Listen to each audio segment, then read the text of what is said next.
நம்ம கார்த்திக் வந்துட்டு இப்போ கையில ஏதோ ஒரு டாக்குமெண்ட்ட வந்து பார்த்தீங்கன்னா வச்சுக்கிட்டு, "இதுல இருக்கிறதெல்லாம் உண்மையான்னு சொல்லி, ஒழுங்கு மரியாதையா உண்மைய சொல்லிடு" அப்படின்ற மாரி வந்து பார்த்தீங்கன்னா கேட்டுட்டு இருக்காங்க.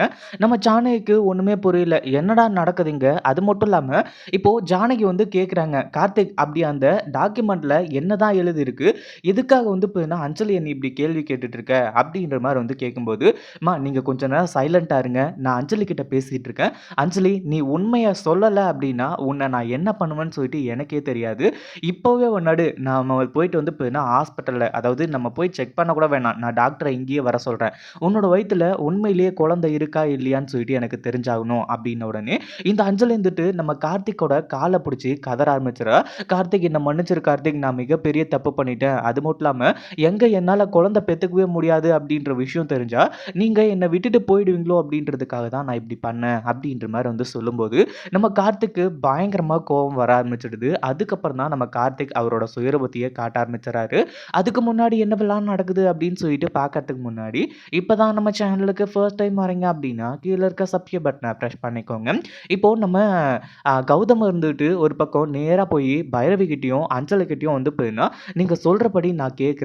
அது மட்டும் இல்லாம இலக்கியாவ வந்து பார்த்தீங்கன்னா, நீங்க ரிலீஸ் பண்ணிடுங்க. நான் வந்து இலக்கியாவ மறந்துடுறேன்." அப்படின்ற மாரி வந்து சொல்லியிருந்தாங்க. ஒரு பக்கம் நம்ம கார்த்திக்கு இந்த விஷயம் எல்லாமே தெரிஞ்ச உடனே ரொம்பவே மனசு கஷ்டப்பட்டாரு. என்னதான் இலக்கியா தப்பு பண்ணியிருக்காங்க அப்படின்னு சொல்லிட்டு வந்து நினைச்சாலுமே கூட, தன்னோட அண்ணன் கௌதம நினைக்கும்போது ரொம்பவே வந்து பார்த்தீங்கன்னா பரிதாபமா இருந்துட்டு இருந்தாரு. இப்படி இருந்துட்டு இருக்கும்போது, இந்த அஞ்சலி இருந்துட்டு அடுத்ததா இலக்கியாவ ஜெயில்ல வச்சு தீர்த்து கட்டுறதுக்கு பிளான் பண்ணிட்டான். அடுத்ததா வந்து பார்த்தீங்கன்னா, நம்ம கார்த்திக் வந்துட்டு என்ன இது? இங்க எல்லாமே வந்து பார்த்தீங்கன்னா, எல்லாமே தப்பு தப்பா நடக்கிற மாரியே இருக்கே. ஒரு பக்கம் அண்ணன வந்து பார்த்தீங்கன்னா, அண்ணிய விட்டு பிரியறதா வந்து பார்த்தீங்கன்னா சொல்லிட்டுருக்காங்க. இலக்கிய அண்ணி மேல நமக்கு கோவம் இருந்தாலுமே கூட, அது எப்படி வந்து பார்த்தீங்கன்னா, நம்ம இப்படி வந்து காட்டியிருக்கலாம்.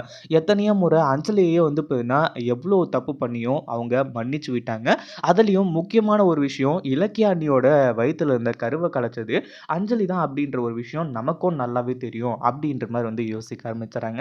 இப்படி யோசிச்சுட்டு இருக்கும்போது அஞ்சலி வந்து பார்த்தீங்கன்னா, ரொம்பவே விறுவிறுப்பா கிளம்புறதையும், ஒரு 2, 3 நாளா வாட்ச் பண்ணிட்டு தான் இருக்காரு. என்னடா இது இவ வந்து பார்த்தீங்கன்னா, டேப்லெட் சாப்பிடுற மாரியே தெரியலையே!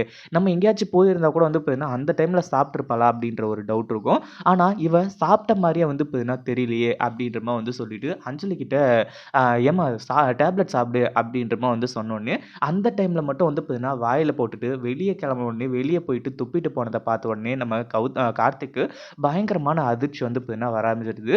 எதுக்காக அஞ்சலி இந்த டேப்லெட்ட சாப்பிட மாட்டேங்கிறா? அப்படின்ற மாரி இப்போ எல்லா இடத்துலயும் தரவா செக் பண்றாங்க. அப்படி செக் பண்ணிட்டு இருக்கும்போது தான் பெட்டுக்கு அடியில இருக்கிற மாத்திரைகள் அவரோட கண்ணுக்கு தென்படுது. அந்த மாத்திரைய பார்த்ததும் இன்னும் பயங்கரமான அதிர்ச்சி. குழந்தைங்க நல்லா இருக்கணும் அப்படின்னா இந்த டேப்லெட்லாம் சாப்பிடணுமே அப்படின்னு சொல்லிட்டு யோசிச்சு, அடுத்ததா பீரோவெல்லாம் செக் பண்ண ஆரம்பிச்சுறாங்க. அப்படி செக் பண்ணும்போது தான் அதுல அந்த டாக்குமெண்ட் கிடைக்குது.